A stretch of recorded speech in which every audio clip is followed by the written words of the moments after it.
Olá para você, muito boa tarde. Está começando o BMC Stock, o seu programa com as informações do mercado financeiro, sempre no meio do dia.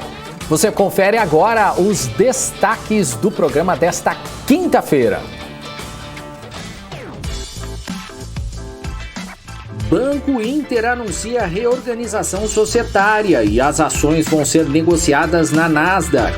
Embraer tem financiamento de 2 bilhões e 600 milhões de reais à exportação de jatos, aprovado pelo BNDES. Pedidos de auxílio-desemprego nos Estados Unidos caem, mas as dispensas aumentam em setembro. Tudo isso e muito mais agora no BMC Stock.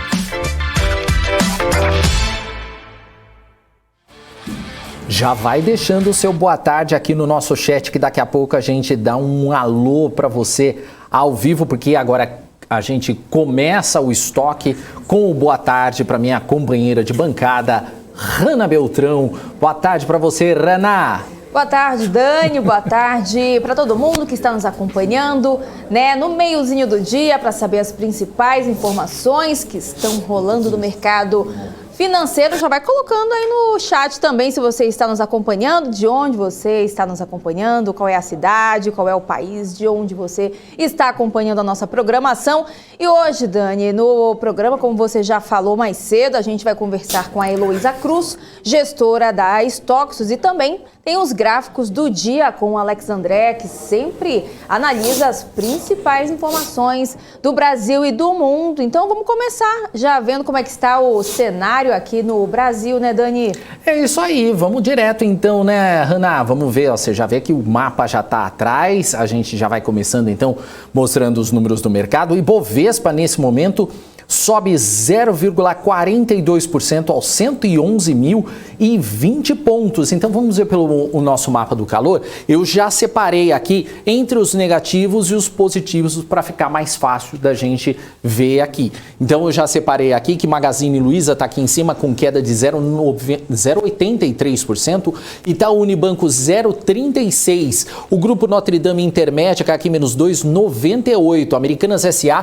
1,68%, Companhia Siderúrgica Nacional 1,09%, a CVC aqui caindo 1,83%, tem também aqui VEG caindo 0,75%, mais para baixo aqui a gente tem Fleury com menos 1,99%, tem Minerva caindo aqui 1,01%.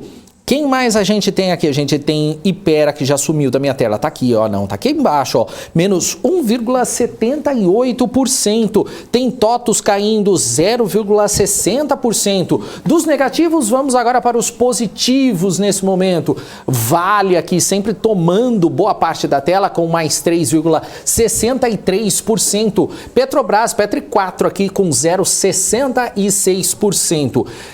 PetroRio com mais 1,71%, Bradesco subindo 0,28%, BID11, olha o Interbanco aqui subindo também, cadê o BID11? Aqui, ó, 5,25%, a B3 está subindo aqui também com 1,23%, tem também Usiminas subindo 2,03%, para cá, Petri 3, 0,79%, aí vamos mais para baixo porque tá mudando aqui, ó, Braskem subindo 0,86%, também tem, vamos ver, ó, Idux subindo 7,33%, é uma das maiores, acho que é a maior nesse momento aqui, que eu separei aqui, é a maior nesse momento, 7,24% agora.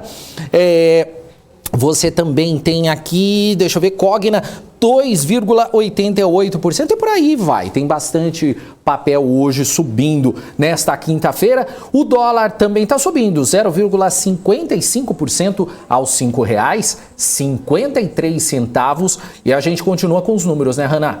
Pois é, Dani, vamos dar uma olhada como é que fecharam as bolsas na Europa. Estou dando uma olhada aqui, DAX na Alemanha fechou em alta de 1,84%. FTSE no Reino Unido fechou em alta também de 1,20%.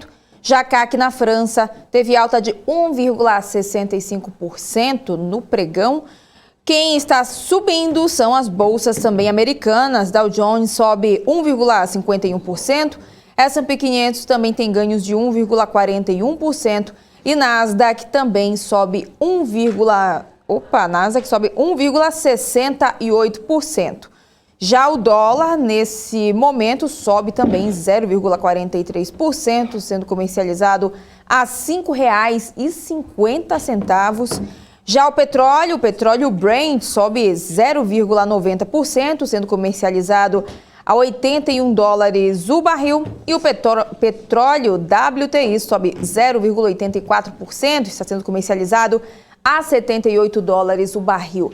A gente segue aqui com mais informações, ainda de olho no mercado lá fora. O número de norte-americanos que entraram com novos pedidos de auxílio-desemprego caiu na semana passada, mas as dispensas aumentaram ante uma mínima de 24 anos em setembro. Vamos trazer agora nosso correspondente Giovana Locatelli, que tem mais informações sobre esse assunto. Giovana, primeiramente, muito boa tarde para você. Bem-vinda aqui no nosso BMC Stock. Vamos começar então. Por que essas dispensas aumentaram? Boa tarde, Hanna. Boa tarde, Daniel, e a todos que nos acompanham. Esses números chegam em um momento em que a maioria dos programas ligados à pandemia, que estenderam os benefícios ao desempregado, diminuem. E também a esperança que a diminuição dos casos de Covid possa desencadear uma rodada massiva de contratações. Eu tenho aqui os dados que saíram. O total de americanos enviando pedidos de seguro-desemprego caiu drasticamente na semana passada. Eu tenho aqui os números que os pedidos de auxílio-desemprego caíram 38 mil na semana a 326 mil, a previsão era de 345 mil, e os pedidos da semana anterior foram revisados de 362 para 364. E isso já provocou uma reação do mercado, né? Os futuros do mercado de ações subiram ligeiramente depois da divulgação desse relatório, adicionando ganhos já fortes. Os rendimentos dos títulos do governo também foram maiores. O total semanal foi o nível mais baixo desde 4 de setembro e inverte a tendência do aumento de sinistros nas últimas 3 semanas.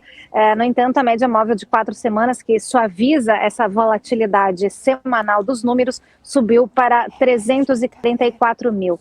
Os sinistros contínuos, que estão uma semana atrás e totalizam aqueles que solicitam pelo menos 2 semanas, né, de benefícios, também registraram um declínio saudável e considerado saudável pelo mercado, caindo 97 mil para 2,71 milhões. Importante dizer, Hanna e Daniel, que um bom cenário no setor do emprego já fortalece o Fed para sinalizar uma data para o início do tapering, e é claro que é nisso que todos estamos de olho, o mercado está de olho, aguardando aí uma decisão, uma pista que deve vir ainda amanhã ou na próxima semana. Lembrando também que amanhã tem payroll, né? Daniel, Hanna? É verdade, né, Giovana? Todo mundo aguardando isso. Na realidade, tá todo mundo já esperando que possa sair alguma coisa amanhã, né? Aliás, é assunto que vai ficar para você amanhã cobrir, que isso é assunto para você mesmo, né? Mas é isso aí, Giovana. Outro assunto importante também, com certeza. Outro assunto importante, Gil, é que o Departamento de Justiça dos Estados Unidos, ele anunciou uma equipe de fiscalização para crimes com criptomoedas. E ela vai ser voltada justamente para crimes cibernéticos e lavagem de dinheiro. Dá mais detalhes para a gente disso? Sim, Daniel, a gente vem acompanhando e trazendo as informações atualizadas aqui na BMC News sobre o mês da cibersegurança aqui nos Estados Unidos. A gente acompanhou que Biden... Opa, acho que travou. Travou e caiu. Caiu. A Giovana caiu. Enquanto ela não volta, vamos dar uma olhada no chat. Não, deixa eu ver, acho que voltou? Tá voltando. Não, ela ainda tá. Vamos esperar só mais um pouquinho. Vamos só tentar reconectar a Giovana, aí a gente volta com ela. Boa ideia, vamos pro chat. Eu sei por que você quer pro chat. Eu sei por que a Hanna quer ir pro chat. Fala, Hanna. O pessoal tá mandando aqui, Fala, Hanna. Rana bem da moca. Vamos lá, então, que o pessoal tá mandando um monte de mensagem. Ronaldo Bartos falando boa tarde, Morales e Hanna. Edson Amaral também, já mandando um boa tarde aqui. Mas tem um boa tarde especial aqui que eu não me aguentei, gente. Eu tô rindo internamente. Um oferecimento a você, Samira, que não está no nosso giro hoje, mas espero que esteja nos acompanhando. Inclusive, Samira, já deixa o seu like E o seu comentário aqui, ó, o Diego Paganini comentou o seguinte: Raniel Beltrales, boa tarde aqui de Rio Claro, em São Paulo. O que você achou desse Raniel Beltrales? Eu fiquei com uma confusão agora, já crise de identidade, assim, já. Já pensou? Já fiquei meio assim. Olha, não, foi legal, eu gostei. Boa, gostei. Tá muita gente comentando aqui, Baixada Santista também. Ia falar agora também do Paulo Leite aqui. O Alexandre Cabral falou assim, uai, Daniel virou o homem do tempo só porque eu mostro lá o telão. Cabral. O Rui das Neves, eu acho que é a perseguição... Já deixou like, Cabral? Boa. O Rui das Neves aqui, acho que ele tá pegando no meu pé, olha lá. Boa tarde, Daniel 144 e Rana 1080. É a resolução. É a resolução, né, gente? Olha, é um absurdo, viu? Mas tudo bem, isso, né? Sabe? Olha, mas vamos ver. Quando a Giovana voltar, dá um toque aqui pra gente, produção. Mas voltou. Opa, obrigado. Olha a Renata direto, então, direta. Renata Nunes aí pra quem quiser seguir. Não, mentira. Vamos continuar aqui, né? Vamos lá direto. Voltando então. Ô, Giovana, continua. Acho que não deu nem pra pegar o início daquilo que você falou, que já deu uma cortada. Então vamos começar tudo de novo.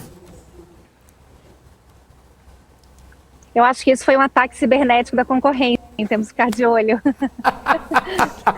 Esse mês está sendo o mês da cibersegurança e a gente tem acompanhado essa movimentação, né? Inclusive Biden organizou uma reunião com 30 países para debater o assunto e encontrar medidas mais efetivas para combater esse tipo de crime, né? Então o Departamento de Justiça dos Estados Unidos divulgou que formou uma equipe nacional de fiscalização de criptomoedas, voltada, claro, para os cybercrimes e para combater a lavagem de dinheiro, que é um dos crimes mais comuns, usando a criptomoeda, sendo que ela é difícil de rastrear, é por isso que tem sido usado as criptomoedas para crimes e tal, inclusive para pedir resgate, né, de ataques hackers. Divulgado durante a Aspen Cyber Summit, esse comunicado veio da Procuradora-Geral Lisa Mônaco, que disse que o objetivo da iniciativa é proteger os consumidores. Ela disse, abre aspas, queremos fortalecer a capacidade de desmontar o ecossistema financiável que permite a esses atores criminosos ter êxito e lucrar com os crimes que estão cometendo. A declaração no evento foi vivo, né? E os comentários um pouco menos de um ano depois que o departamento publicou uma estrutura de fiscalização focada em criptomoedas. E claro, a gente fica de olho aí nessa movimentação, que isso vai importar muito e vai afetar aí os mercados também. É com vocês. É isso aí, valeu então, Giovana. Giovana que deu uma travadinha aqui no final, mas deu para ouvir ela falar direitinho. Valeu, Giovana, obrigado mais uma vez pela participação. A Giovana que volta a qualquer momento e também no Top News mais tarde. Beijo, Giovana, até amanhã. E a gente segue aqui o nosso BMC Estoque, porque a Embraer disse que o BNDES aprovou o financiamento para a exportação de 24 jatos comerciais e 175 da empresa para a SkyWest Airlines. Essa companhia ela é considerada a maior empresa de aviação regional do mundo, localizada na cidade de Utah, nos Estados Unidos. De acordo com o comunicado, a entrega das aeronaves teve início em agosto de 2021 e vai até abril de 2022. Outro fator é que o financiamento de mais de 500 milhões de dólares segue a linha das operações realizadas por agências de crédito à exportação nos países com indústrias aeronáuticas de ponta. O financiamento acontece pelo BNDES Exim, pós-embarque, em que os desembolsos são realizados em reais no Brasil, em favor da Embraer, e a importadora assume o compromisso de pagamento em dólares ao BNDES, atraindo divisas nesta moeda para o Brasil. A gente segue aqui trazendo mais informações, agora falando da CVC Brasil, que comunicou que alguns de seus sistemas permanecem interrompidos, afetando algumas operações em razão do ataque de ransomware sofrido em seu ambiente de tecnologia no último dia 2 de outubro. A operadora de turismo acrescentou que tem atuado para minimizar os efeitos, bem como para apurar a extensão do incidente, limitando os danos causados e também para restabelecer o pleno funcionamento do ambiente de tecnologia. A informação foi enviada à CVM, afirmando que ainda restam importantes etapas para a retomada da operação. Daniel. E o Senado, Hanna, ele aprovou um projeto que prorroga incentivos fiscais vinculados ao ICMS por até 15 anos. A proposta, que segue para a sanção presidencial, beneficia 4 setores principais: o portuário, aeroportuário, comercial e produtos agropecuários. Confira na reportagem. O projeto prorroga por até 15 anos isenções, incentivos e benefícios fiscais vinculados ao ICMS no âmbito da guerra fiscal entre os estados. Como o projeto altera uma lei complementar de 2017, a aprovação estende os benefícios fiscais até 2032. Por outro lado, o texto também prevê um mecanismo gradual de redução das isenções prorrogadas, com exceção do agropecuário à razão de 20% ao ano, a partir de 2029, que deve resultar na sua extinção em 2033. O parecer final também concede prazo de 180 dias para o Conselho Nacional de Política Fazendária, o CONFAS, adequa o convênio relacionado ao tema, sob pena de essas alterações serem automaticamente incorporadas. O texto venceu a resistência da bancada paulista no Senado, que se mostrou contrária ao projeto e tentou adiar o debate para a semana que vem. Com isso, as 10 maiores empresas do varejo correm o risco de perder 5,6 bilhões de reais de créditos tributários por ano em um julgamento do Supremo Tribunal Federal com início marcado para esta sexta-feira. Os ministros vão tratar sobre a cobrança de ICMS na transferência de mercadorias de um estado para outro, entre estabelecimentos de um mesmo contribuinte. Se a decisão tiver efeito imediato, sem tempo para adequações, tanto pelas empresas como por parte dos estados, os prejuízos serão bilionários e vão ser repassados ao consumidor. Essa é a discussão que está agora em pauta. Ocorre por meio de embargos de declaração. E o Banco Inter divulgou em fato relevante uma reorganização societária que deve fazer com que as suas ações passem a ser negociadas na Nasdaq, a Bolsa de Tecnologia dos Estados Unidos. De acordo com o documento, as ações e units do Inter vão ser negociadas na B3. A listagem na Bolsa Brasileira vai passar a ser de BDRs, que são papéis lastreados nas ações negociadas nos Estados Unidos. A reorganização precisa ser aprovada em assembleia com uma data que ainda não foi definida. Segundo o comunicado do Inter, com a reorganização, todas as ações do banco serão incorporadas por sua controladora direta, a Inter Holding Financeira. De acordo com o banco, a relação de substituição das ações para BDRs ou dinheiro vai assegurar aos acionistas a mesma participação proporcional que eles detêm atualmente no capital social do Inter. E a Multilaser corrigiu informações gerenciais divulgadas no dia 5 de outubro. Em fato relevante, a empresa lembra que os dados comparavam os 9 meses de janeiro a setembro de 2021 com os 12 meses de janeiro a dezembro de 2020, mas esclarece que o crescimento no faturamento gerencial reflete em uma projeção de crescimento acima de 60% na receita líquida consolidada nos 12 meses do ano de 2021, em comparação com os 12 meses realizados no ano de 2020. No mesmo documento, a Multilaser afirma que as projeções são estimativas e estão sujeitas a riscos e incertezas, sendo que, de forma alguma, constituem promessa de desempenho. Vamos só dar mais um oi aqui para o pessoal do chat. O Cerveja fez um comentário que o pessoal adorou aqui, falando da nossa Renata aqui, falando que Renata Nunes é uma small cap. É verdade, ela é mais... Renata tadinha, é desse tamanho, tadinha. Boa! Dando o nosso boa tarde também para o César Silva, o Rafael Silva, o Ronaldo Barci, o Helder, o Rui das Neves, que está sempre aqui também. A Renata Nunes respondendo aqui que ela gostou de ser chamada de small cap. A Renata não 11. deixa passar nada não, gente. Pode comentar bastante que a Renata adora.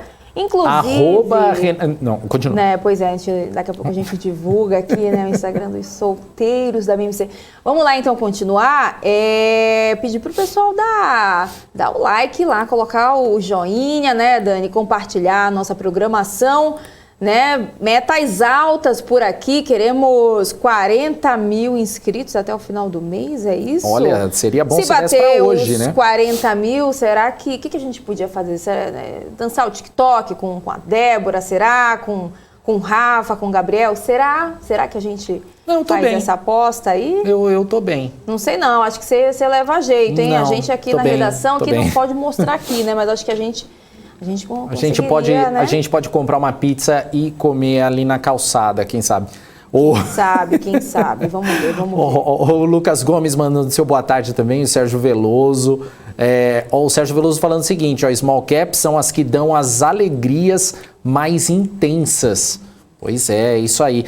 Já estão brigando comigo aqui, que é para chamar a nossa convidada. Então, quem quiser já pode deixar também a sua pergunta para a Heloísa Cruz, que é gestora da Stoxus. Então, pode deixar também a sua pergunta aí para ela, que a gente vai passando.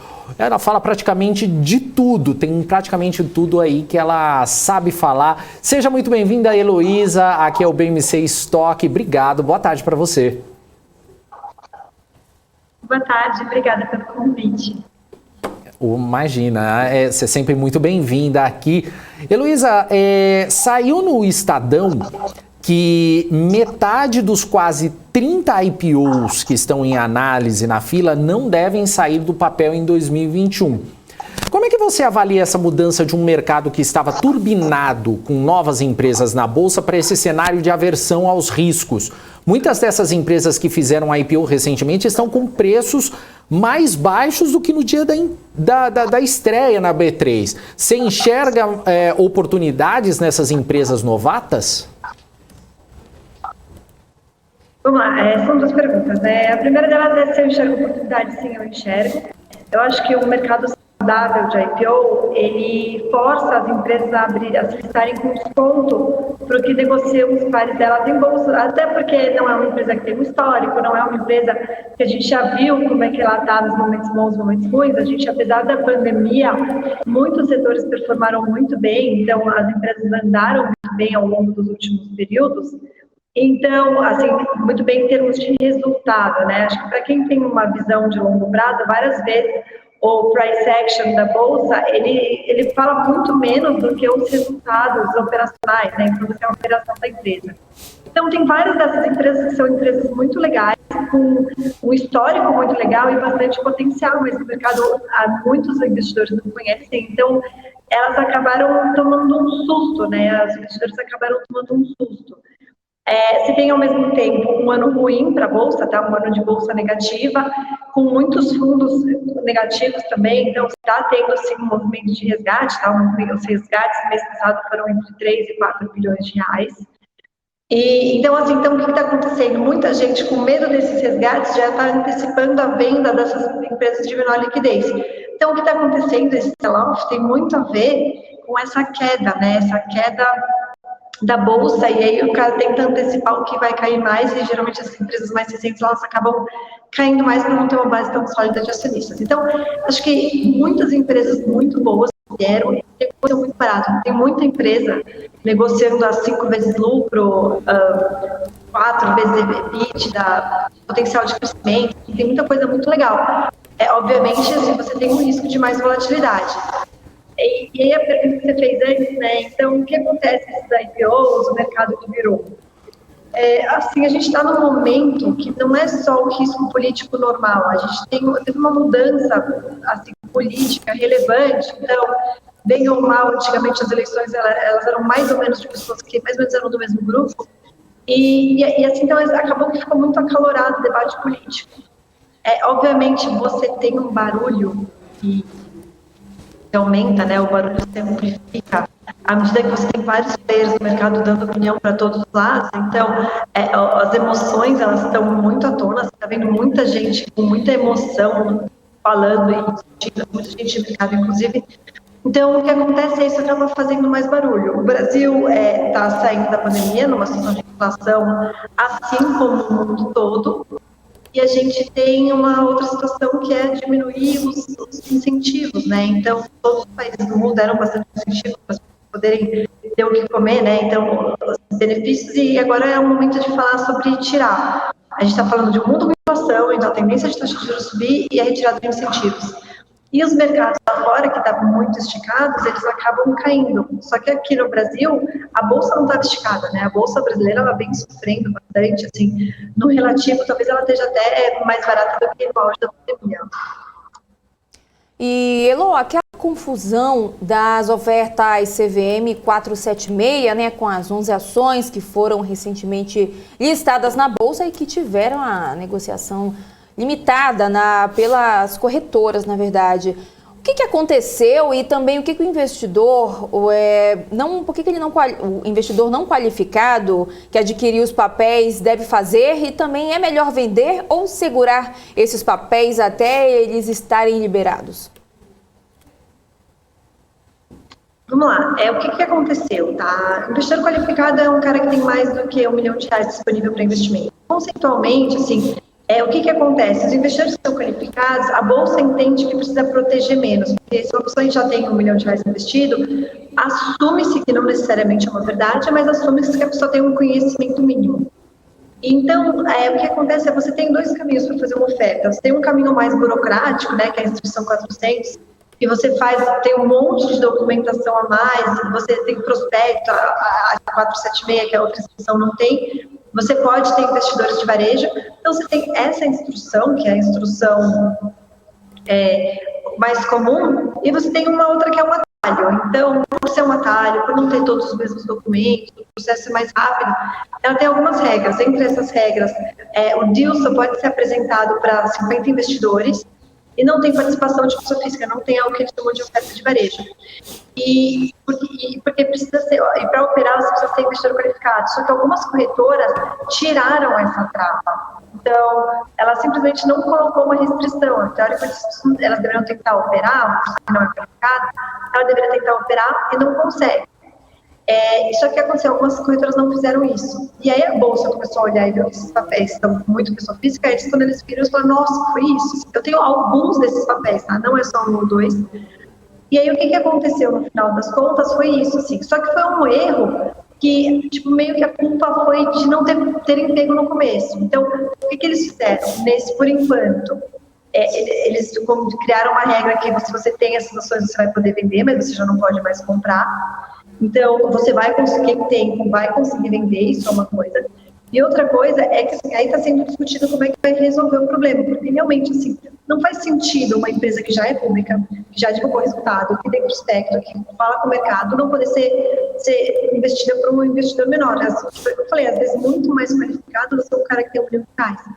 Então, eles estão vendo para ou considerar que essas empresas vão ter algum waiver, ou criar alguma regra nova, ou talvez até melhorar a própria instrução 476, ou potencialmente algumas dessas empresas podem vir a fazer um IPO 400, mesmo que seja tipo de R$1 milhão, mas preenche toda a burocracia.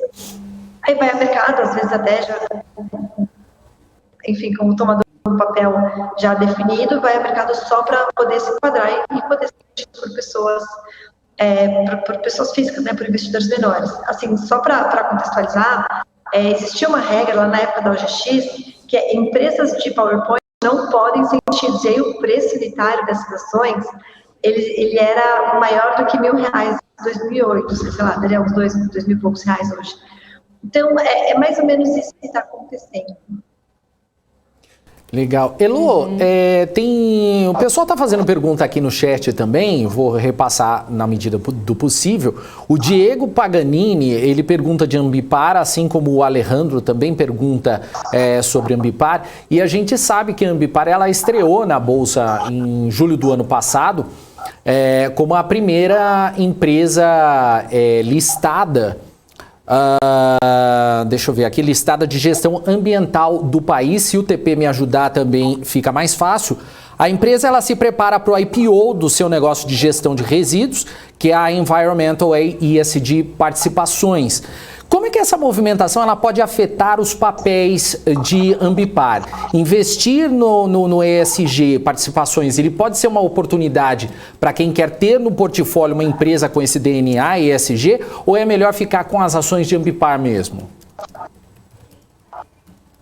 Acho que a decisão é muito pessoal, tá? Então, eu tenho, por ser acionista de Ambipar, eu tenho direito de preferência e eu exerci todos os meus direitos de preferência, então eu devo receber uma posição grande para o mundo em ESG.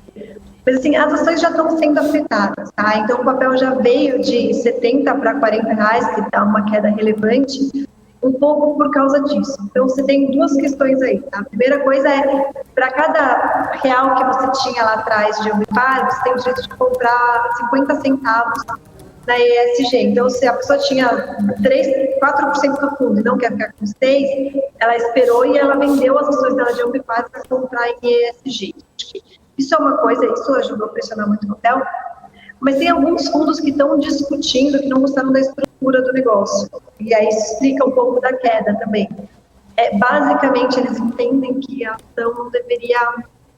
que a empresa deveria listar as mesmas ações de Ambipar, e aí ela passaria a ter uma ação mais líquida. Então, a liquidez de Ambipar incomoda maiores, o que é normal, né? Uma empresa relativamente pequena. E assim, eu confesso que eu lido, acho que um pouco melhor com isso, talvez seja um pouco mais fácil, até porque eu tenho um fundo de... não sou um fundo de small caps, mas eu estou acostumada a lidar com small caps. Mas o que acontece é o seguinte, o controlador ele não queria perder o controle direito. Então, você tem várias empresas controladas com o cara com 40% do capital e o controlador da Ambipar, ele não queria, ele queria manter no mínimo 50%. E o negócio de Ambipar é um negócio... Você, conforme eles crescem, eles criam um monopólio natural. Então, quanto maior eles forem, mais difícil de entrar alguém para substituí-los, para competir com eles. Porque, tanto em um negócio como no outro, no caso do negócio ambiental, o desafio é gerar um acesso de resíduo. Então, quanto maior eles forem, maior o acesso ao resíduo, quanto antes eles ocuparem um lugar, melhor. Então, tem uma corrida contra o tempo. E aí, para isso, eles precisavam levantar capital e não dava tempo de esperar a empresa gerar, né? A empresa gerar em caixa. E aí, o que acontece é isso. A empresa acabou optando por fazer uma oferta de ESG. Eu fiquei até surpresa, né? Ontem eu recebi o preço, o range de preço da oferta caiu. Então, eu fico feliz no final. Assim, obviamente, eu acho tudo, né? Uma posição grande, mas eu fico que eu consegui aumentar a posição mais barata. Uhum. Legal. E, Elo, ainda falando, né, sobre a companhia que teve forte valorização desde o seu IPO, mas no mensal a empresa caiu mais de 30%. É uma oportunidade de compra para o investidor? Como é que você avalia a precificação de Ambipar? Eu sempre gosto de falar assim, né, e até eu sempre falo para os meus cotistas que, de novo, o que importa é o operacional da empresa. No curto prazo, o mercado pode ir para qualquer lado. O que eu preciso é ter convicção de que as minhas projeções, elas são equivalentes ou eventualmente até conservadoras em relação ao que a empresa deve entregar. Em relação ao operacional, a empresa está indo muito, muito bem. Então, conceitualmente, se operacionalmente está indo bem, o valuation não muda, né? Você pode ter uma discussão sobre a taxa de juros, oportunidade, mas o valuation não muda muito. Então, o que acontece é assim, então, tudo mais constante, a mesma empresa, num preço muito menor, a conclusão fica para você. Uhum. Legal. Elo, o Marco Antônio, ele fez uma pergunta aqui, acho que ainda em relação ao que você estava falando antes, ele gostaria de saber da sua opinião sobre a narrativa da culpa da agenda ESG nas crises de energia da China e da Europa. Pergunta do Marco Antônio. Vamos lá, essa discussão do ESG, ela é uma discussão bem ampla. Então, a pergunta certa é para onde deveria caminhar a produção energética do mundo? Porque a do Brasil ela é uma produção energética bastante ESG. A gente tem o uso de combustíveis fósseis para transporte, principalmente transporte pesado, porque até no veículo leve a gente usa energia renovável, que é o etanol. Mas no mundo, assim, você realmente tem problemas de excesso de uso de combustível fóssil. Só que o que aconteceu? Eles forçaram uma agenda ESG muito rápida. Então tem um monte de discussão assim, não, a frota inteira da Europa vai ter que ser elétrica até 2030. Peraí, a energia elétrica é gerada a partir da energia fóssil na Europa. Então, assim, enquanto você estiver produzindo a energia base de gás e carvão, assim, você criar isso ao mesmo passo que você tem convicção de, por exemplo, quão ESG é a bateria elétrica. Então, o que aconteceu? Assim, os países produtores de petróleo, eles obviamente ficaram chateados. Tem um país que é um importante produtor de petróleo, que, diferente da maioria dos outros, que são ditaduras ou quase isso, assim, digamos, governos fortes. Então, o que acontece? Esses países, o cara define, abre a torneira, fecha a torneira, mas tem um país que tem uma produção relevante de petróleo que não é assim, que é os Estados Unidos. Então, no momento em que você criou um monte de empecilhos para continuar a produção no Brasil é assim, você gasta uma fortuna para furar um poço, mas aquele poço é por 20 anos. Nos Estados Unidos, você gasta muito menos para produzir um poço ali no shale, que eles chamam, só que aquela produção é realmente importante durante 2 anos. Então, no momento em que você para de perfurar, você rapidamente decai essa produção de petróleo. Então, a gente está tendo esse problema. A minha opinião sincera é que eu acho que eles estão exagerando nesses conceitos de ESG, tá? Eu acho que várias coisas são legais. Então, por exemplo, eu gosto da ideia de crédito de carbono. Eu tenho várias empresas que são expostas ao tema melhoria da geração de energia global. Várias, assim, acho que umas 5. Eu gosto do tema, mas eu acho que assim, isso precisa ser feito gradualmente.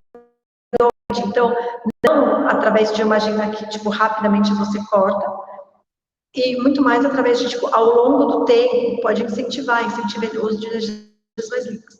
Então, o que aconteceu no final dos contos? A Rússia virou e falou assim, ok, vocês querem energia limpa, então se a questão sem gás. Foi, assim, simplificando muito a história, teve um pouco disso, e aí tem um pouco de, tipo, oferta e demanda. Mas aí o que acontece com o preço do petróleo disparou. E aí, com isso, você ainda mais assim, as economias que já estão frágeis, né? Assim, a inflação ela já está vindo por vários motivos. Acho que um outro motivo ok, estamos numa pandemia, mas a partir do momento que os governos pagam para as pessoas ficarem em casa, as pessoas não querem trabalhar. Então, falta trabalhador de porto, e porque falta trabalhador de porto, a movimentação de container está mais lenta, e porque está mais lenta, o container acaba ficando mais tempo no porto, e porque fica mais tempo no porto, está faltando container no mundo. E porque está faltando container no mundo, está faltando comida, não está dando para distribuir comida. Outro dia eu vi uma matéria que estão levando café para a Europa de avião, porque pelo menos garante que porque está faltando café. Então o custo, que é $2.000, acho que a tonelada, está indo em 11 mil. Então, assim, eu acho que sim, exageraram. Eu não sou contra que se cuide do meio ambiente, obviamente. Acho que tem várias coisas que são muito legais, mas eles estão exagerando nessa agenda ESG e isso vai trazer consequências para todo mundo. E as consequências acabam sendo sempre piores para os mais pobres. E, Elô, na semana nós tivemos dados que apontam a desaceleração da produção industrial de agosto com recuo de 0,7% e também um recuo de 3,1% das vendas no varejo. Os dados estão preocupantes ou estão em linha aí com o que já era esperado? E também a gente queria saber quais são os setores que podem se destacar nesse cenário e qual é a estratégia assim que o investidor pode buscar nesse momento. Vamos lá, acho que você tem um fator que é bem importante, que é a história dos componentes eletrônicos, né? Então, o mundo se organizou, se você pode chamar de organização, praticamente toda a produção de componentes eletrônicos, chip, né? Mas tem aqueles componentes mais complexos também, é feita lá na Ásia, em Singapura, Coreia, China e Malásia. E, por exemplo, a Malásia está tendo bastante problema com o Covid, então a produção está super afetada. E você ainda teve uma questão de que uma fábrica de secretários estão tentando agora fazer uma nos Estados Unidos, se não me engano, é tipo $40 bilhões. Não é nenhuma coisa que você fala, fazendo no Brasil também. E aí, vários países, principalmente os países de produtos e cadeias globais, várias empresas, elas acabaram tendo problema. Então, você viu a fábrica da GM parada, a fábrica da Volks parada, e aí quando para a fábrica da Volks, por exemplo, a Tupi também para, né? No começo, quando começou a parar as montadoras, a Tupi falou assim, não, nesse momento, as montadoras ainda estão optando por deixar o veículo montado e esperando só os componentes. E tem um limite de quanto veículo montado você estoca. Então, você acaba tendo isso muito afetado, tá? Então, o que eu tenho visto, pelo menos das empresas que eu acompanho, as que não dependem disso, como regra, elas estão indo razoavelmente bem. Agora, vendas do varejo não, vendas do varejo já desacelera. Acho que tem, obviamente, você tem também uma parte disso, mas tem outras coisas, né, que acaba, as pessoas estão sentindo a inflação, e a gente não sabe quanto dessa inflação é só um choque, quanto dessa inflação ela veio para ficar. Você tem toda uma discussão, porque parte da nossa inflação ela é importada pela variação cambial, né? Então, o que acontece assim, o GPM, na margem, ele começa a cair. Geralmente o GPM ele puxa o IPCA. Então, eu acho que, assim, que a grande discussão, considerando que a inflação para 2021 é dada, é ver até que ponto a inflação para 2022 não vai explodir. Acho que esse é o grande risco. Mas, assim, se você virar e falar assim, se eu estou esperando já uma grande desaceleração, eu acho que não. Pelo menos o que eu tenho visto das empresas, e aí as empresas listadas em bolsa, elas não representam o país, elas representam meio que as melhores do país, essas empresas continuam indo bem. Legal. Elô, tem duas questões aqui do pessoal que vai mandando pergunta aqui pra gente. O Ronaldo Barsi, ele pergunta se essa queda da JHSF está relacionada à alta dos juros. E o Marcelo, ele também pergunta sobre JHSF e ele fala que para ele é uma das mais baratas da Bolsa, mas colocou ela num pote de incorporação, mas não é bem assim. Se ele quer saber se ele está correto nessa forma de pensar. São duas questões, a do Ronaldo e do Marcelo. Na verdade, elas são realmente a mesma questão, tá? Então, o que acontece é, se você fizer uma análise rápida, você vai virar e vai pensar, ok, JHSF é incorporação. Incorporação está relacionada à alta de juros, tá? Então, logo é ruim. Mas, na prática, o cliente da JHSF não é o tipo de cliente que faz um financiamento imobiliário na Caixa. Então, a gente está falando de um mercado de alto luxo e pessoas que têm esse dinheiro em conta para fazer, tem que comprar muita coisa à vista.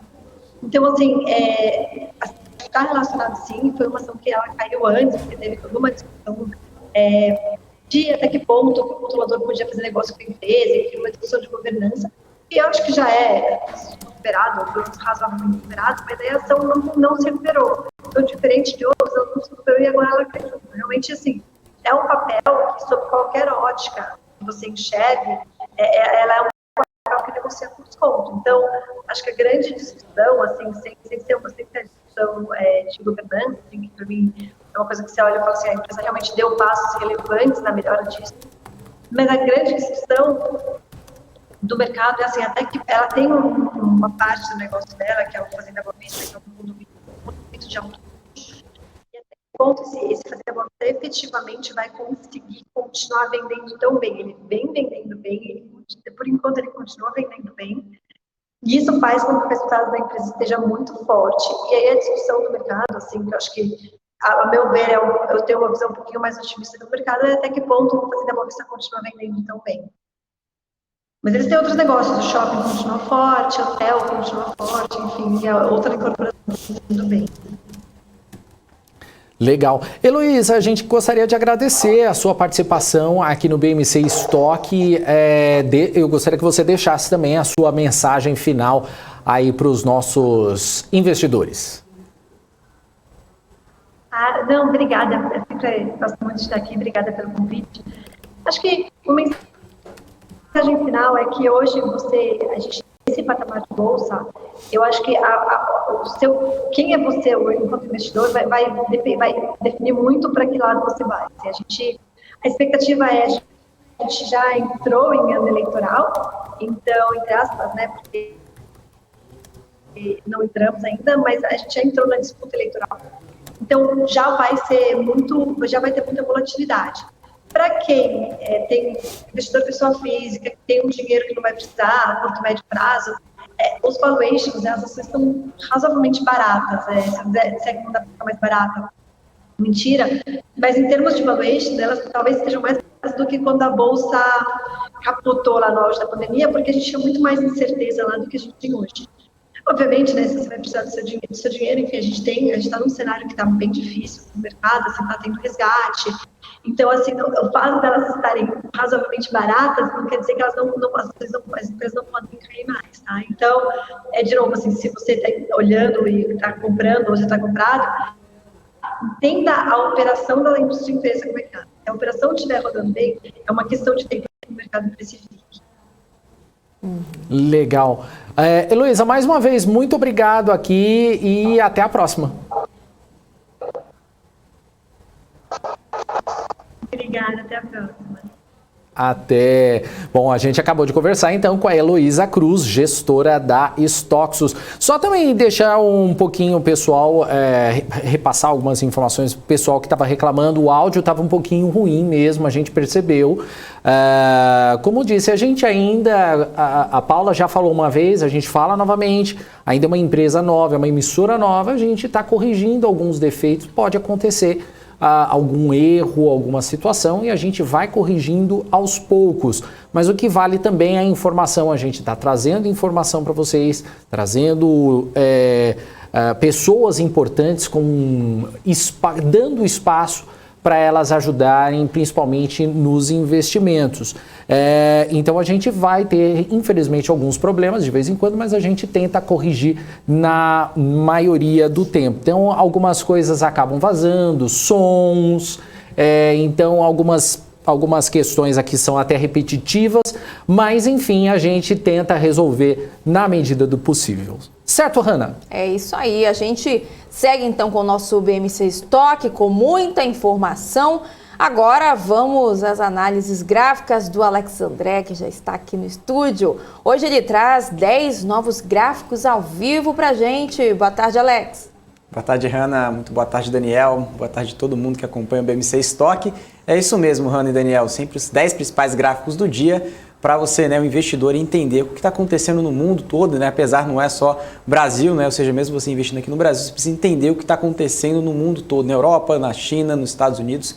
Essa é a nossa missão aqui na BMC, principalmente nesses gráficos agora do BMC Stock. Então vou colocar o primeiro gráfico, para a gente comentar um pouquinho, para a gente falar do que está acontecendo com as commodities, Muita gente comentando, eu venho falando isso, já trouxe inclusive até mesmo o gráfico do preço do gás natural, inclusive nos últimos dias. Agora a gente vai trazer não só o gás natural, mas também o carvão, também em relação ao petróleo. O que a gente tem em perspectiva aqui? O petróleo ficando muito atrás de outras duas principais commodities, que vem trazendo preocupação. Uma é na China, e outra em relação também na Europa, gás natural na Europa, mesmo arrefecendo no curto prazo, em relação à notícia que nós tivemos ontem, do presidente da Rússia, Vladimir Putin, que disse que pode, ou seja, trazer aí um alívio na medida que ele, o país, a Rússia, que como eu disse anteriormente, um dos países maiores produtores de gás natural, que também vai trazer um certo alívio em relação à produção, ou seja, eles vão apertar cada vez mais, ou seja, vão acelerar, ou seja, para dizer de uma forma melhor, a produção de gás natural para prover aí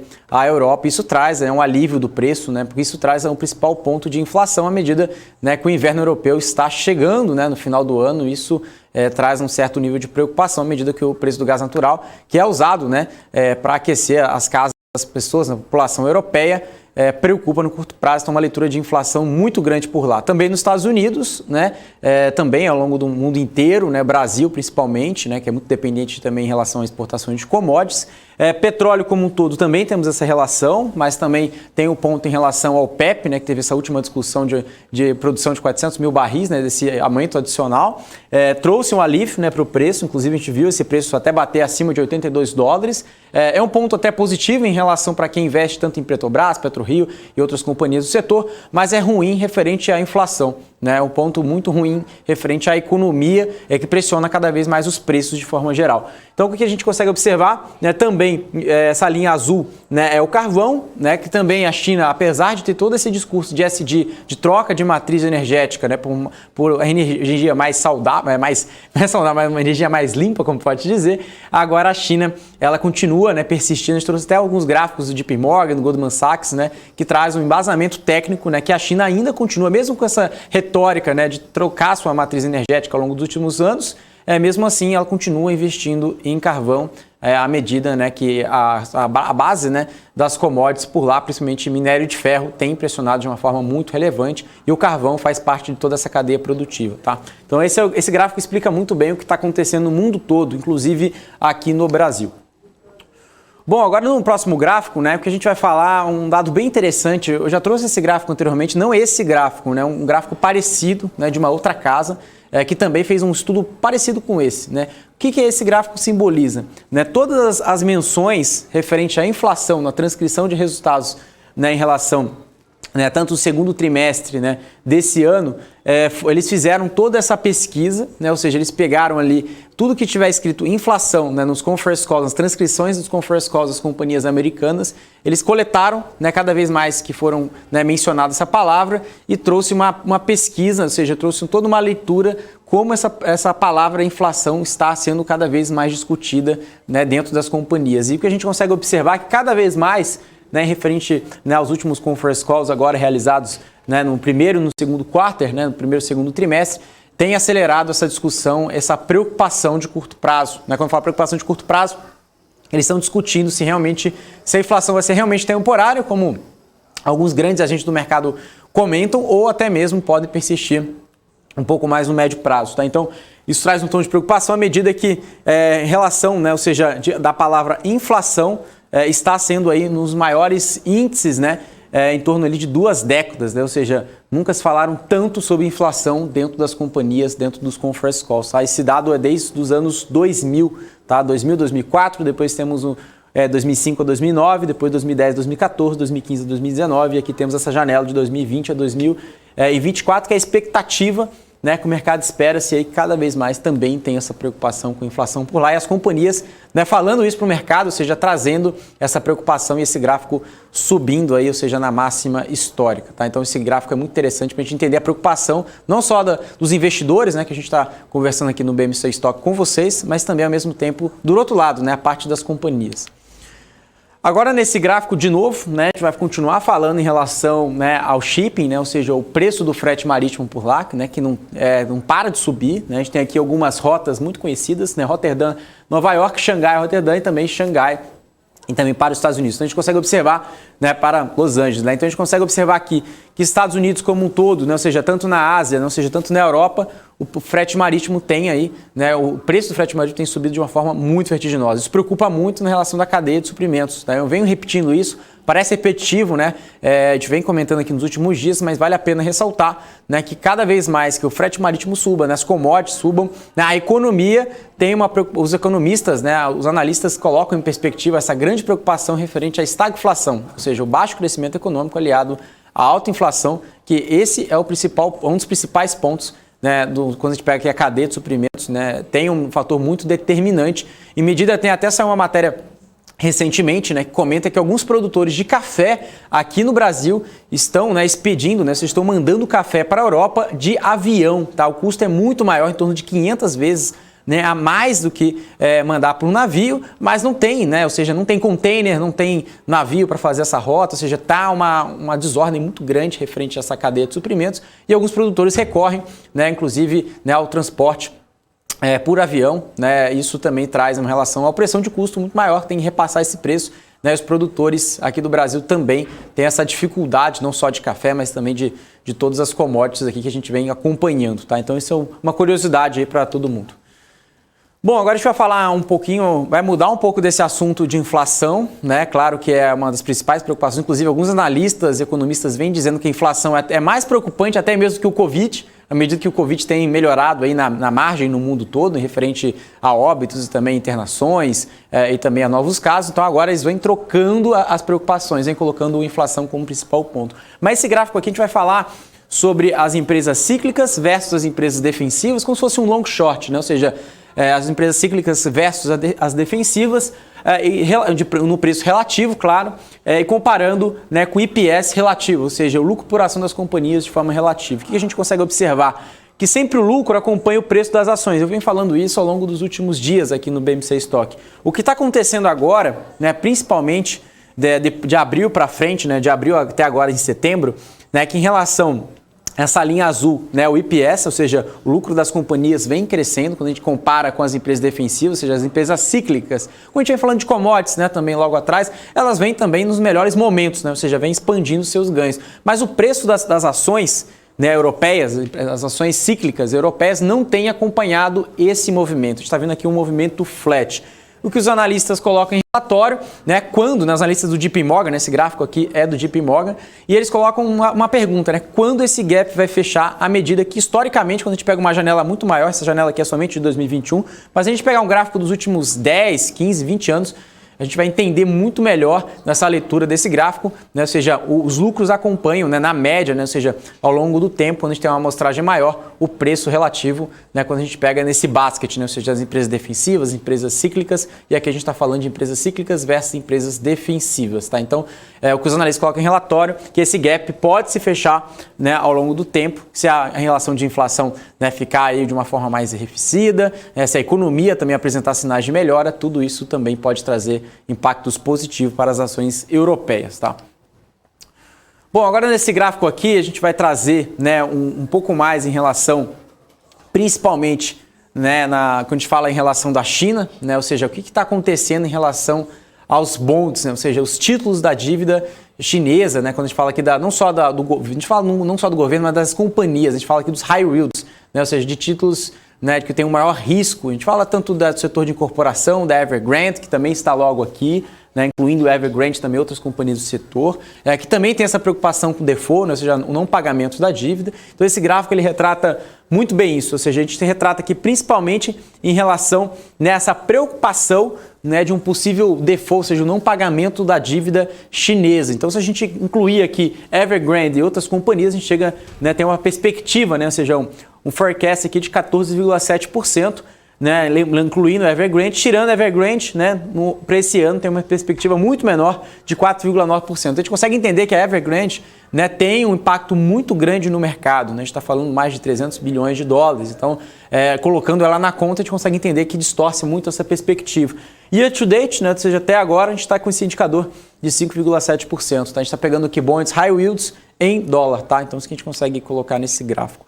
Bom, agora nos principais gráficos em relação também, né, quando a gente pega não só a Europa, mas o mundo todo, esse estudo do JP Morgan também retrata, né, a mudança, né, do PI, ou seja, o preço sobre lucro, e com a comparação com o EPS, né, ou seja, as revisões de EPS, de lucro por ação das principais companhias do mundo, MSCI World, o índice do Morgan Stanley global. A gente sempre fala, né, ou seja, quando tem uma revisão de lucro, né, à medida que também o PI, né, o preço-lucro também acompanha esse movimento, também sobe, né? Então agora, o que a gente tem aqui, né, quando a gente retrata aqui no ano de 2021 agora, né, em setembro e também, né, outubro, a gente retrata principalmente essa perspectiva, né, que em relação, né, ao PI, né, ou seja, o preço sobre lucro vem caindo, né, ou seja, no mundo todo. Em relação do IPS, ele vem subindo na média, mas ainda está negativo, né? Ou seja, o mundo ainda, mesmo alguns setores, como a gente já comentou aqui, vem apresentando melhoras, vem até apresentando recuperação, alguns dos setores até recuperando comparado ao nível pré-pandemia. Em relação, né, a lucro tem melhorado, mas o preço-lucro, né, do mundo todo tem, né, um patamar, né, cada vez menor, ou seja, vem caindo, vem acompanhando esse movimento. Mas a gente tem aqui como pode dizer aqui, uma ponta de esperança, né, que os lucros também vêm acompanhando, vêm melhorando, apesar das últimas quedas, né, dos últimos meses, e pode até chegar mesmo, né, no 0 a 0, e até mesmo chegar num ponto, né, de break-even, ou seja, um ponto positivo nos próximos meses. É isso que os analistas esperam, e o PI também apresenta também uma alta significativa acompanhando esse indicador, tá? Então esses são os principais pontos para a gente retratar nesse gráfico também, claro, né, quando a gente fala aqui de preço sobre lucro, né, muitos analistas também comentam sobre, até o Ibovespa aqui, né, ou seja, a gente comenta só na visão, só olhando esse indicador, né, o PI, né, muitos analistas colocam em perspectiva que o Ibovespa pode estar descontado, barato, mas também quando a gente tira, né, ou seja, tira todos esses setores, né, que estão dentro do Ibovespa, tem até um estudo bacana da WHG que retrata, né, que alguns setores do Ibovespa, se a gente comparar com o S&P 500, está até mesmo mais caro que o S&P 500, né? Então isso que é bacana, a gente olhar um pouco fora da caixa, não só olhar o PI do Ibovespa, né, mas também olhar todos os setores que compõem, né, o índice Ibovespa que está dentro desse indicador. Aqui a gente está falando do mundo todo, né, do MSCI World, mas é legal também fazer esse estudo, tem diversas casas, diversos papers que retratam essa relação de EPS, né, ou seja, lucro por ação, né, em relação relativo, né, comparado com o preço-lucro dos principais indicadores. Tá? Aqui é interessante, né, esse principal gráfico aqui, a gente consegue entender na leitura, né, de volta do trabalho, né, ou seja, as pessoas voltando para os escritórios, né, no dia a dia. A gente tem aqui, ou seja, o que retrata, né, ou seja, no mercado americano. A gente fala muito em relação para quem investe em REITs, né, ou seja, os fundos imobiliários americanos, que estão aí, principalmente lajes corporativas, que demonstra já uma retomada, né, de crescimento. Inclusive, as grandes companhias já vêm, né, chamando, né, ou seja, os seus trabalhadores, depois das 2 doses da vacina, até mesmo uma dose única para voltar aos trabalhos. Então, esse gráfico ele retrata isso, ou seja, 34% já dos americanos, né, estão aí voltando ao trabalho, né, tem uma perspectiva que 16% volte no quarto trimestre, primeiro trimestre de 2022, 20%, no ano de 2022, 5%, que estão aí mais atrasados, a gente está falando aqui em torno de 7%. Tá? Então, essas são as principais linhas aqui em relação ao retorno do trabalho, né, ou seja, do trabalhador americano nos escritórios, tá? Vem fazendo essa retomada. Bom, agora o que é interessante aqui, a gente vai falar desse gráfico, né, em relação aos setores da economia americana, com a correlação dos real yield, né, ou seja, em relação ao retorno real, né, nos últimos 5 anos. Né, ou seja, aqui a gente tem aqui o setor financeiro, que tem despontado aqui com 57%, o setor de industrials, né, com 27%, energy, né, energia 22%, materiais com 14%, que tem com queda, né, o discricionário com 28%, IT, né, tecnologia de informação, 26%, também bens de consumo caindo 17%, utilities caindo 5%, e com menor queda também temos healthcare com 5%. Está falando aqui dos setores do S&P 500, tá? Esse gráfico também do JP Morgan. Bom, agora a gente vai falar dos 2 últimos gráficos aqui. Primeiro, a gente vai falar da relação do ouro com o título de tesouro de 10 anos, né, nos Estados Unidos, né, que é o pai de todos os títulos no mundo todo. Essa linha aqui branca é o preço da cotação do ouro, né, ou seja, da onça. A gente vê aqui que em relação do preço do ouro está em queda, isso não é uma grande novidade para quem acompanha o ouro, mas em relação ao título de tesouro de 10 anos tem subido, principalmente com esse aumento tanto do tapering e também a preocupação de inflação e também aumento de juros nos Estados Unidos. Né? E tudo isso a gente coloca em perspectiva que o ouro, né, é uma das commodities que tem como pode dizer assim, uma proteção à inflação. Por isso, quando a gente consegue observar, né, com o aumento dos rendimentos, né, a gente consegue observar também, né, o preço da commodity. Mas não é isso que a gente está vendo agora no curto prazo. Né? Então também tem uma outra discussão em relação ou se as taxas, né, de tesouro americano vão, né, ou seja, decair, né, ao longo do tempo. Não é isso que a gente está vendo agora no curto prazo, mas também é uma discussão. Ou até mesmo o ouro pode acelerar os ganhos acompanhando o título de tesouro de 10 anos, caso tenha, né, um aumento mais significativo. Né, ou seja, esse é o principal ponto por aqui. Tá?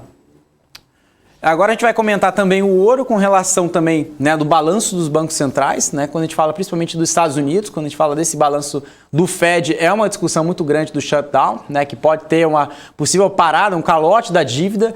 Isso já foi discutido não só hoje, enfim, em outros momentos também. Agora está, inclusive, uma discussão muito grande, né, com democratas, republicanos, como que deve aí elevar o teto da dívida por lá, na medida que a injeção de dinheiro, né, foi muito forte, foi muito mais do que 2008, né, principalmente por questão da pandemia. Isso não é uma grande novidade, mas esse gráfico ele retrata isso, né, principalmente em relação ao balanço do Fed, a perspectiva, né, que pode acelerar, que é o tapering, ou seja, paradas de estímulos ao longo do tempo, e como que deve ser a relação do preço do ouro. Né? Então a gente consegue observar que o ouro tem caído de uma forma relativa, à medida também que o balanço do Banco Central também vem acompanhando. A gente está falando dos 4 principais balanços, né? Ou seja, os 4 principais balanços de bancos centrais ao longo do mundo, os 4 maiores, né? O G4 aqui, em relação também ao preço do ouro. Então, à medida que também tem uma preocupação, né, com o aumento de estímulos, também o ouro também é uma proteção, também ele sobe, né, tem uma correlação muito forte, né, quando a gente acompanha aqui, principalmente, né, o balanço dos bancos centrais e também o preço da principal commodity, né, que a gente retrata aqui, que é o ouro. Tá? Então, esses são os principais gráficos aqui, Daniel e Hanna, para a gente sempre, claro, né, auxiliar os investidores aqui no BMC Stock para tomar a melhor decisão de investimento. Com certeza, legal. Alex. Valeu, Alex. Obrigado. Obrigado. Até amanhã. Tchau, tchau. Vai, Hanna, é contigo. Vamos lá então fazer um giro pelo mercado, Daniel trazendo atualizações para o nosso telespectador, né, que estão aqui no chat, mandando continuem mandando muitas perguntas no chat, colocando, né, o joinha lá. Vamos lá então. Índice Ibovespa, vou até pedir para a produção se dá para compartilhar. Opa, a mágica aconteceu. Vamos lá então. O índice que está subindo aí ligeiramente, 0,47% de alta, ele está aos 111.076 pontos, ele abriu aos 110.563 pontos, chegou aí a renovar, caindo aos 110.563, mas ele segue lentamente subindo. Já aqui no nosso mapa de calor, tá até bem dividido, né, entre as altas e baixas do dia, mas entre as altas eu estou vendo aqui que Vale, né, que sempre com maior volume de negociações no mercado, né, na bolsa, aqui mais de 1,5 bilhão de reais em negociações, está agora subindo 3,56%. Bradespar em seguida subindo 3,37%, Gerdau subindo 2,46%, portanto o setor aqui de mineração subindo bastante também. Agora, quem está subindo também do setor de siderurgia, né? CSN subindo 0,68%, Petri 4 subindo 0,73% e Uzi Minas, setor de mineração também subindo 1,08%. Já entre as quedas, a gente vê que os bancos, o setor de varejo também, de construção, figuram, né, no ladinho vermelho, né, nas quedas do dia. A gente vê Cielo caindo 2,14%. Depois aqui a gente vê Itaú caindo 0,68%, Itaúsa recuando 1,59%, BBAS3 caindo também 1,17%. Já entre o setor varejista, a gente tem Lame 4, que está caindo 1,41%, e Magalu também figura baixa nesta quinta-feira, caindo 1,59%. A gente, é claro, vai monitorando tudo e trazendo para o nosso telespectador as principais atualizações do mercado, mas a gente volta aqui a trazer informação. Vou até pedir para o pessoal tirar o mapa de calor para a gente continuar o nosso BMC Stock com muita informação sobre os principais assuntos que estão movimentando o mercado. Falando agora de PetroRio, que divulgou nesta manhã um comunicado esclarecendo informações divulgadas pela mídia sobre a Petrobras ter escolhido um consórcio do qual a empresa faz parte para o campo petrolífero offshore de Albacora. Segundo a Reuters, que a proposta da PetroRio e da Cobra, subsidiária da francesa 20, superou uma oferta concorrente feita por um consórcio composto pela empresa Private Equity Age Global Energy Partners, junto com as brasileiras Enalta Participações SA e também a 3R Petroleum. Num documento, a PetroRio informou que até o momento, o consórcio não recebeu uma notificação formal da Petrobras sobre ter sido escolhido como o preferido aí para esse processo, Daniel.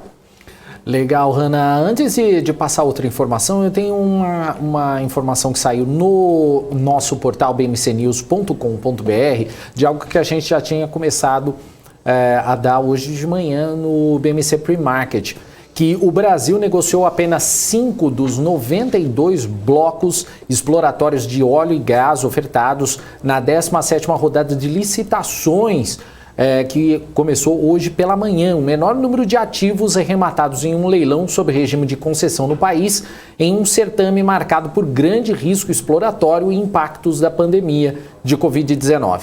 A anglo-holandesa Shell, maior produtora de petróleo do Brasil depois da Petrobras, foi a única a participar do leilão como operadora ao arrematar 4 blocos sozinha e um em parceria com a colombiana Ecopetrol, todos na Bacia de Santos. O bônus de assinatura somado da rodada foi de 37,14 milhões de reais, o segundo menor da história dos leilões de concessão do país, atrás apenas da 5ª rodada, realizada em 2003, quando foram arrecadados 27,45 milhões de reais.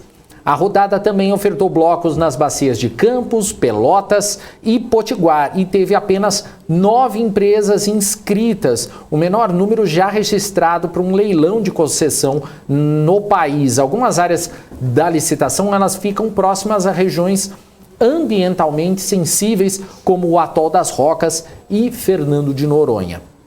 O diretor-geral da Agência Nacional do Petróleo, Gás Natural e Biocombustíveis, o Rodolfo Saboia, atribuiu o resultado ao grande risco exploratório das áreas ofertadas e ao cenário internacional, com petroleiras ainda se recuperando de impactos financeiros devido à pandemia de Covid-19. O diretor também ponderou ainda que o processo de transição energética para uma economia de baixo carbono em curso em todo o mundo também deve ser levado em consideração, embora o petróleo ainda tenha um papel relevante. O ministro de Minas Energia, Bento Albuquerque, confirmou a realização da segunda rodada dos excedentes da sessão onerosa em 17 de dezembro e disse que vai poder haver ainda neste ano um leilão de oferta permanente, dependendo do interesse da indústria. Segundo ele, os blocos não arrematados deverão fazer parte do esquema de ofertas permanentes.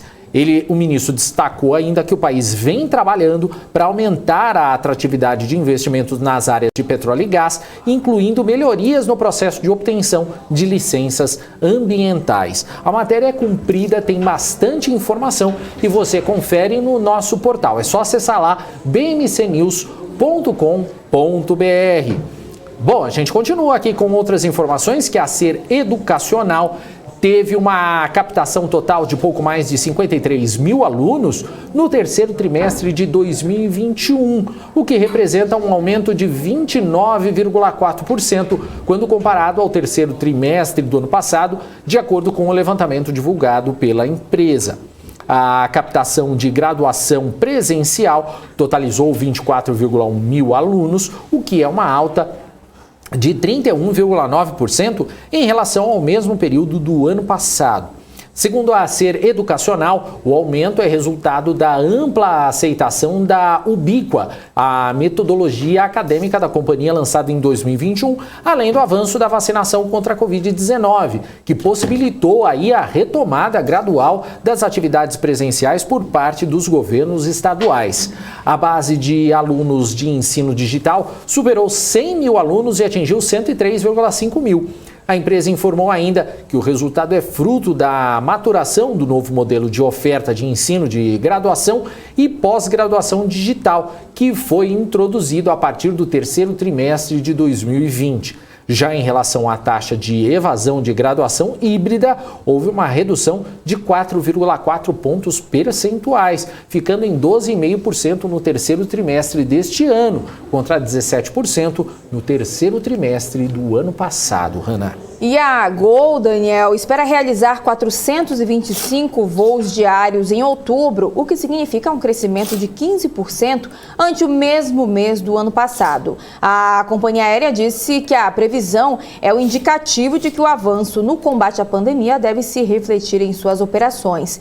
Entre os principais destaques para este mês está o acréscimo de 30% de assentos de Congonhas para o nordeste do país, na comparação com setembro, com destaque para Recife, com alta de 52%, Salvador, que teve alta de 40%, e Natal, no Rio Grande do Norte, que subiu 22%. A partir de Guarulhos, na mesma base de comparação, haverá mais voos para São Luís, no Maranhão, que terá alta aí de 375%, Caldas Novas terá alta de 31%, Maceió 22%, Montes Claros 14% e Uberlândia 100%.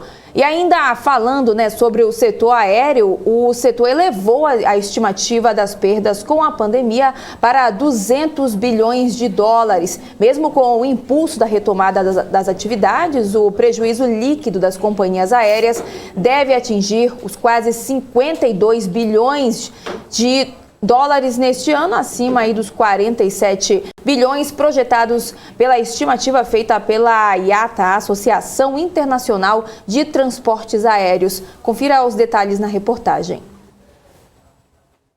De acordo com o levantamento feito pela entidade, ao final de 3 anos no vermelho por causa da pandemia de Covid-19, o setor poderá perder globalmente um montante de 200 bilhões de dólares.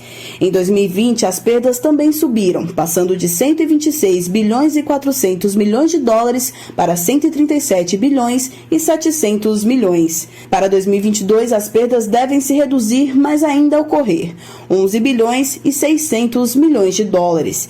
Em nota, o diretor-geral da IATA disse que a magnitude da crise da Covid-19 para o setor de aviação é enorme, que o setor já passou do ponto mais profundo da crise e, embora problemas sérios ainda permaneçam, o caminho para a recuperação está aparecendo. Em 2021, a demanda deve ficar em 40% dos níveis de 2019, aumentando para 61% em 2022. O número total de passageiros deve chegar a 2,3 bilhões neste ano, passando para 3,4 bilhões em 2022, mesmo assim abaixo dos 4,5 bilhões de viajantes de 2019, período pré-pandemia. Ainda de acordo com o diretor da IATA, no mundo o mercado doméstico já voltou aos níveis de 2019, mas o internacional continuará em baixa. Aqui no Brasil, os voos domésticos já recuperaram 80% dos níveis de passageiros que haviam antes da pandemia de Covid-19 no país, segundo o ministro de Turismo, Gilson Machado, em entrevista à Agência Brasil durante a visita à Expo 2020 em Dubai, nos Emirados Árabes. E agora são 2 horas pelo horário de Brasília, já está quase pronto o BMC Market, daqui a pouco tem Paula Moraes, eu também vou estar participando, o Alan Gani e também o professor Alexandre Cabral. O BMC Market começa daqui a pouquinho, a Paula Moraes já está se preparando aí para assumir aí o barco e trazer as informações até as 3h30 da tarde. E olha só, o presidente da comissão especial que analisa a PEC dos precatórios, ele concedeu vista coletiva ao parecer apresentado nesta quinta-feira pelo relator, o deputado Hugo Mota, do Republicanos da Paraíba, adiando a votação que estava prevista para hoje, para o dia 19. Na apresentação do relatório, o deputado Hugo Mota disse que as mudanças sugeridas por ele vão resultar em um montante de 40 bilhões de reais no ano que vem. E ressaltou que o substitutivo respeita a lei do teto de gastos e abre espaço fiscal para outros investimentos. Mas opções como o encontro de contas inscritas na dívida ativa e a possibilidade de receber o precatório à vista com desconto de 40% vai ficar fora do teto. Os débitos parcelados dos entes da União, estados e municípios também vão ser incluídos no encontro de contas. Já a proposta de parcelamento em 10 anos foi tirada do parecer. Pessoas físicas e jurídicas inscritas em refis vão poder usar precatórios para reduzir parcelas. Outra mudança é que a taxa Selic vai ser utilizada como base para todas as operações feitas envolvendo precatórios, inclusive os precatórios alimentares que são corrigidos hoje pelo IPCA. Outra informação que agora eu dou destaque mais uma vez para o nosso portal bmcnews.com.br, que em um documento enviado ao mercado hoje, a Embraer disse que o BNDES aprovou o financiamento para a exportação de 24 jatos comerciais e 175 da empresa para a SkyWest Airlines. A companhia é considerada a maior empresa de aviação regional do mundo, localizada na cidade de Utah, nos Estados Unidos. De acordo com o comunicado, a entrega das aeronaves teve início em agosto de 2021 e vai até abril de 2022. Outro fator é que o financiamento de mais de 500 milhões de dólares, superior aí a pouco mais de 2 bilhões e 600 milhões de reais, segue a linha das operações realizadas por agências de crédito à exportação nos países com indústrias aeronáuticas de ponta. O financiamento acontece pelo BNDES, ou melhor, é BNDES Exim pós-embarque, em que os desembolsos são realizados em reais no Brasil, em favor da Embraer, e a importadora ela assume o compromisso de pagamento em dólares ao BNDES, atraindo aí divisas nessa moeda para o Brasil.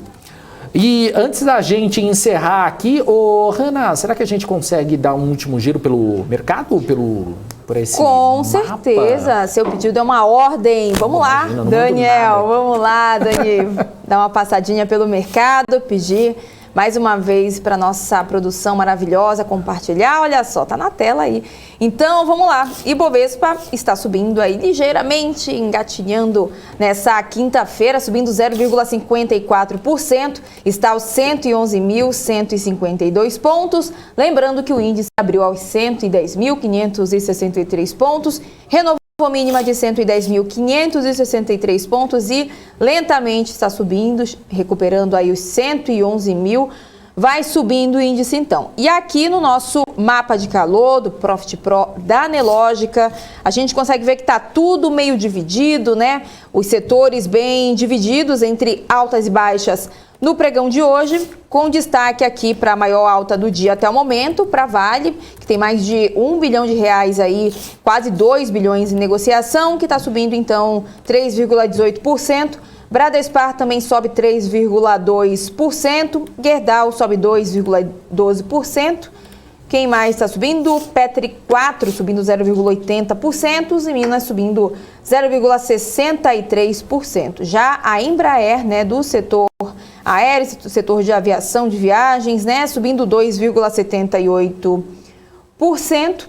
E a CEMIG também sobe 0,43%, assim como Ambev subindo 0,36%. Já aqui entre as maiores baixas, o maior número ficou aqui para a Magazine Luiza, que está caindo 2,21%. Seguindo o bloco aqui do setor de varejo, Lame 4 também recuando 1,21%. Quem mais está caindo aqui? Ó, Suzano Papel.